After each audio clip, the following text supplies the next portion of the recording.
you. Appreciate it. It's a pleasure to be here. Can you remember how many times you have visited in Helsinki Go Expo Winter?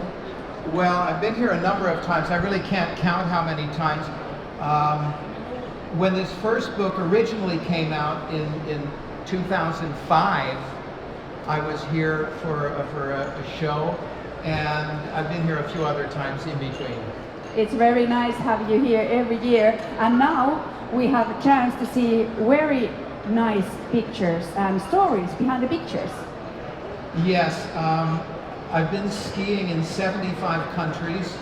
All of the adventures are in one of the two books, and you know, it's been a long odyssey. I think the two books together took almost 30 years to film and to experience.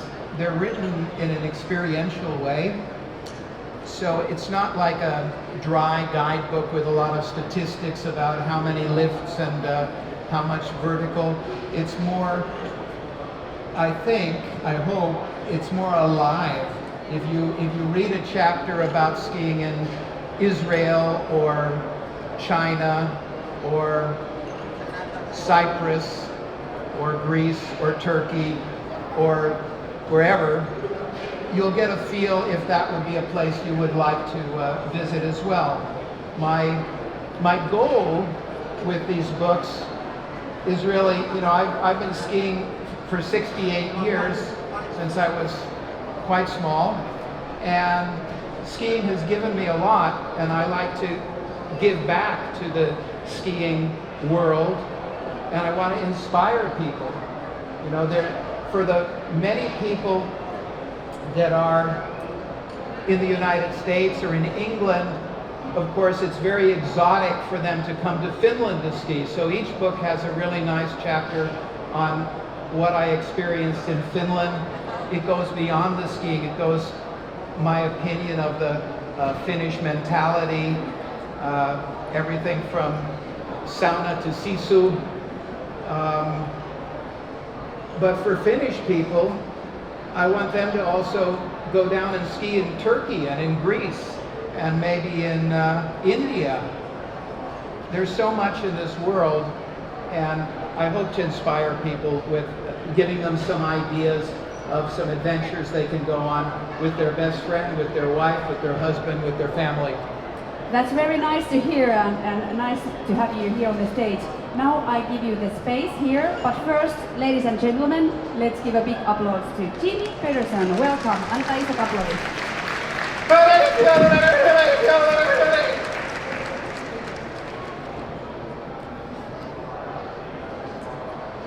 Thank you very much for joining me here at the Ski Expo.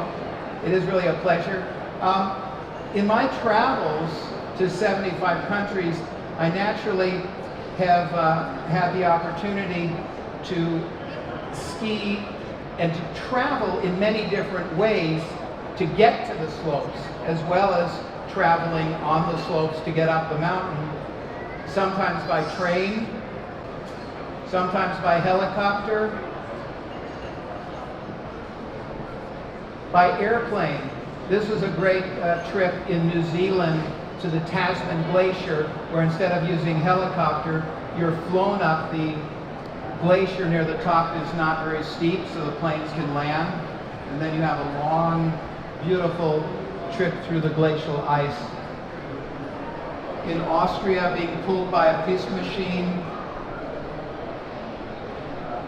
In Greenland, being taken up by snowmobiles, 1 week long. Snowmobile up, ski down, snowmobile pick you up. Beautiful. In Turkey, by bicycle. In Yugoslavia, where our car wasn't very good, it broke down. In Finland, being pulled by reindeer, of course. Where else? What else? In Mongolia, on horseback to get to the slopes, or on camel. In Greenland, by dog sled. Hitchhiking sometimes when I had no other way. best way to hitchhike is to lie in the street. They have to stop. In New Zealand, the skiing is really difficult in some places. You have two different kinds of ski resorts in New Zealand. You have what they call commercial resorts, which would be like what we have here and in the Alps. And then you have club fields. And the club fields are run by ski clubs, and they don't have any money. They don't have enough money to fix the roads.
This quote is from John Lennon, and I will leave you with that thought. When I was 5 years old, my mother always told me that happiness was the key to life. When I went to school, they asked me what I wanted to be when I grew up. I wrote down happy. They told me I didn't understand the assignment. I told them, you don't understand life. So it's a little bit what this book is about.